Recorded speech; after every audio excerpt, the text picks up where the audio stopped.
It's a privilege to be here today to share a little piece of my story. And it goes like this.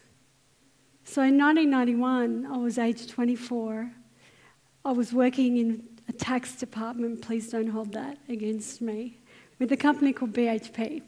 And I taught aerobics part-time. I was pretty fit. I never drank, I never smoked. And there was no history of disease in my family. So when I had this discomfort in my neck, which I conveniently ignored for several weeks, and my doctor felt around, he said, look, Josie, let's do an ultrasound just to make sure. I think it might be glandular fever, but I'm not certain. So we did the ultrasound, and it revealed a tumour in my thyroid gland. He said, look, we need to take it out. We're not going to bother with a biopsy. Given your age and your history, you'll be fine. So given that, I went in and had the surgery, and I was told I'd only be in hospital for about 48 hours. And it got to midnight on the second day. And I remember looking at my girlfriend that day, and I said, I bet it's cancer. And she shook it off, almost like I said something wrong, and said, don't be so silly, you'll be fine.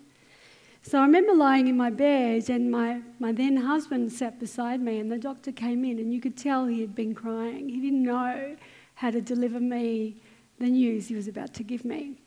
And he actually said, Josie, I don't know how to tell you this. He said, but it is cancer, and it is malignant, and it is stage 3. Now that we've disturbed it because they only took the right lobe out, we need to go in quickly and remove the rest. And he looked at me and he said, and because I didn't react, he said, do you understand what I've just said? Do you understand what malignant means? I nodded. And he said, well, when can we do this? And I knew, I don't even know where the words came from. I said, if you don't do this first thing tomorrow morning, I will never let you touch me again. So what I knew is I didn't need time to think about it. So we had the second surgery. When my husband left that night, I knew I wasn't going to see him again. And this is what happens when you're 24 and you get diagnosed with news like this. How do you react? Some people run because they can. Other people just sit in it and go, right, what am I being invited to learn here? I had the second surgery. I was in intensive care for a week, in and out of consciousness. I actually flatlined twice. And I had those out-of-body experiences that you've probably read about, where I could see my physical body on the bed, and I was in this most serene space, no suffering at all. Am I frightened of death now? Absolutely not, because I know the suffering happens on this side. So I came out of hospital and my life changed forever. I started radioactive iodine treatment, and I had a phone call from BHP in Brisbane, and this is what the HR manager said. Why the bloody hell haven't you applied for this job in Brisbane? I said, I'm having treatment for cancer. And he said, that's no bloody excuse. Get your ass up here for an interview. So I did. I flew up to Brisbane. I left Melbourne. It was freezing cold, wet, right? I got into Brisbane, stood in the tarmac, lifted the sleeves on my suit, and I felt so good. I had the interview. They offered me the job on the spot. I went home that night and I prayed and I said, look, I don't know what to do here. My head was saying, don't be stupid. You need the support of your family. But my heart was saying, go. The next morning I got up and I knew I needed to go. So to this day, my family has never forgiven me for running away. But what I was doing, I wasn't running away from them. I was running towards my health and well-being. And I got well, and I defied the odds. When they handed me that piece of paper that said 6 months to live, the thing I said was, how do you know that for sure? And that was the beginning of my life, my journey back home to my own truth. Fast forward, I got married again 8 years later, and I was privileged to have 2 beautiful, healthy children. And you can buy many books on how to get pregnant, what to expect when you're expecting, what to expect the first year, and so on. But who's written the book that says a couple must become a partnership when you have children? And our partnership didn't survive. So I found myself a single mother with 2 little children who were just as frightened as I was in this chaos and confusion that we found ourselves in. And one night I had the most terrifying thought, which I will share with you, and I've never shared this with anyone publicly before. And I could not bear the suffering I was feeling with no access to money and no family support around me. I felt alone, ashamed, and isolated. And I actually thought, you know what, I can't do this anymore. It needs to stop. So I did have that thought of ending it. So this particular night, I thought, well, I'm going to put my kids to sleep, and then I'm going to finish this. I can't do it anymore. So I went to tuck my kids to bed, and my daughter was sound asleep. I gave her a kiss on the forehead, and I said goodbye. And then I went to kiss my son, and he woke up, and his big brown eyes looked into mine, and he said, "I love you, Mummy." And in that instant, I was snapped out of this daze, and these beautiful eyes looked at me. And I knew I could not do it, and I'm so grateful that night he saved my life. And I've never told him that story. Thank you. My little boy is now 14. He's 6'1", and he eats me out of house and home. And I've never shared that with him, but after this conference, I'll be going home to thank him for what he did for me that night.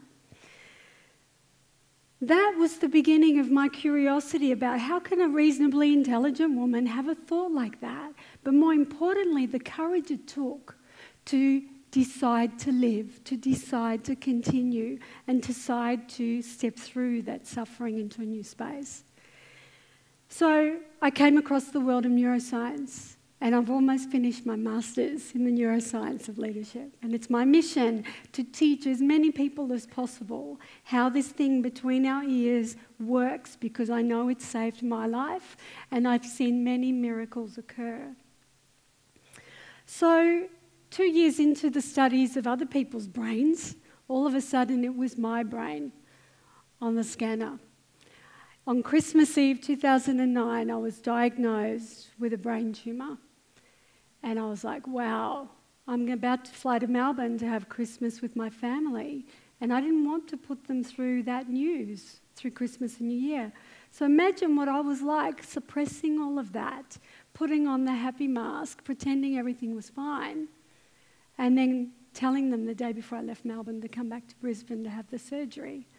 And in this time, when you're faced with cancer, or let alone a death sentence, your mind starts opening up to other modalities of healing and opportunities or possibilities for healing.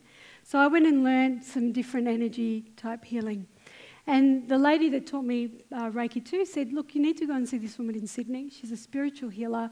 I won't tell you anything about what she'll do, but you just need to see her. And by the way, there's a 2-year wait period. So I rang this woman up. I said, look, I'm wondering if you have any availability. And she said, actually, I have a cancellation on Australia Day. My surgery was booked 2 days later, 28th of January. So I said yes. Flew to Sydney, had a 5-hour session with this woman.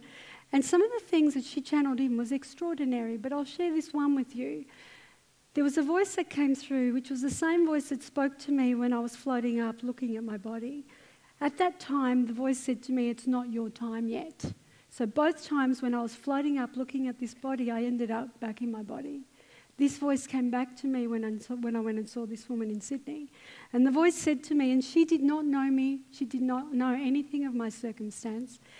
The voice said this, in 2 days' time, you will be given a choice, but you must decide. And I didn't know what that meant. And then he went on to say, if you choose to come back, it's okay because you belong to my choir. But if you choose to stay, your work starts in earnest. So I went home that night and I had no clue what was going to happen in 2 days' time. I had organised my will. I'd started giving away things. I bought puppies for my children so they would have some kind of comfort in case I didn't come home. And I went into surgery, had the surgery. I was in intensive care. So this is a photo of me in intensive care, and the equipment's pretty phenomenal. I was fascinated. This is some of the tubes that were hooked up to me. And you do some pretty crazy things when you're having a lot of morphine. And yes, that is a dragonfly on my head. And if you want to know what the symbolism of that is, please buy my little book of inspirations and hope, which I have outside. Or come and ask me, I'll tell you. This is the scar that is healed up beautifully. And this was what was waiting for me when I went home. After this surgery, I couldn't walk or talk properly for 6 months. And I just got home, and there was this. My gait is just on that side of my shoulder. And I looked at that, and I went, this is a symbol. And I'm so pleased I got my mum to take that photo, because this was the beginning of my journey into mindfulness and meditation. For 1 month, I argued with my body. I could hear the words I wanted so desperately to get out of my mouth, and they wouldn't come out. And I could hear the signal to my system to get up and walk, and I couldn't do it properly. So for 1 month, I fought. And then I did this thing called acceptance. I would remember the moment I was sitting on the grass outside with my dogs, and I exhaled, and I closed my eyes. And then on the in-breath, I looked, and all of a sudden, I was seeing, almost for the first time, things that were always there that I had never paid attention to. And I was on such a high. And I realized right then that what I just discovered was mindfulness. And I thought, if I could do this crazy analytical mind of mine, anyone could do this. And I believe that things happen to us for a reason. For me, when my throat was cut open, it was about finding my own voice. No more pleasing and appeasing everybody else. When my head was cut open, it was about stop overthinking and overanalyzing life and start to be guided by my heart, which I'd never let anybody in.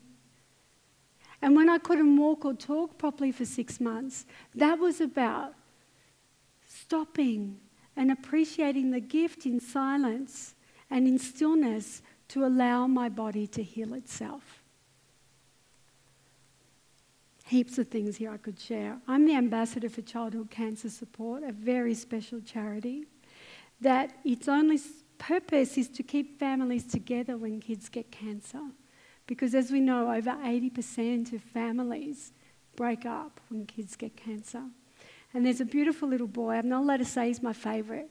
His name's Devlin, and as you can see, just underneath his right knee, he had his leg amputated.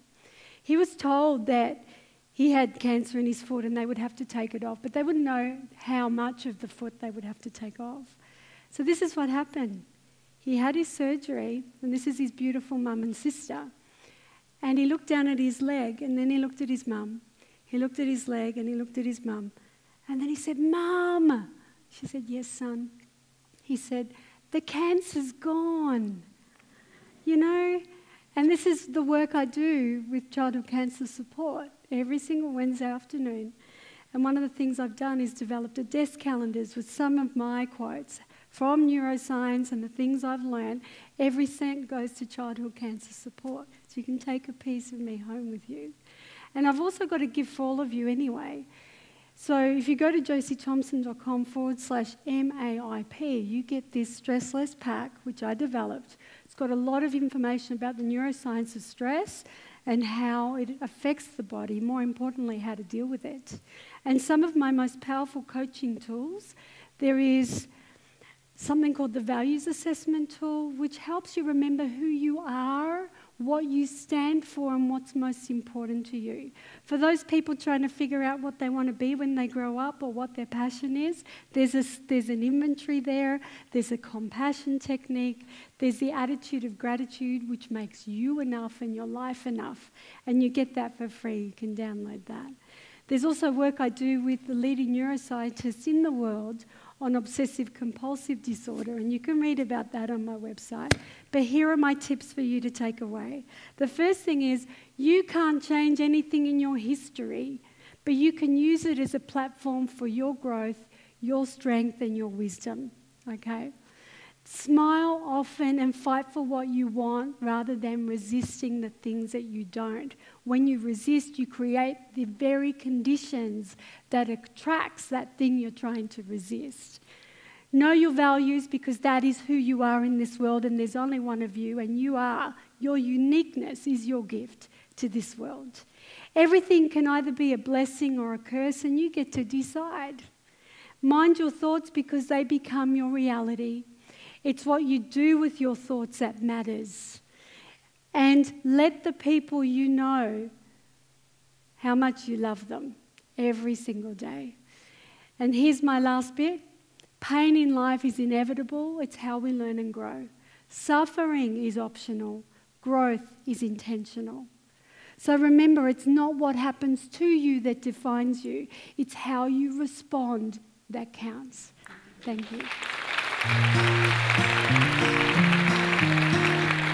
By the time we're 60, more than 90% of us will have known someone close to us who has suffered from some sort of a neurological disorder. You all know you're not going to live forever.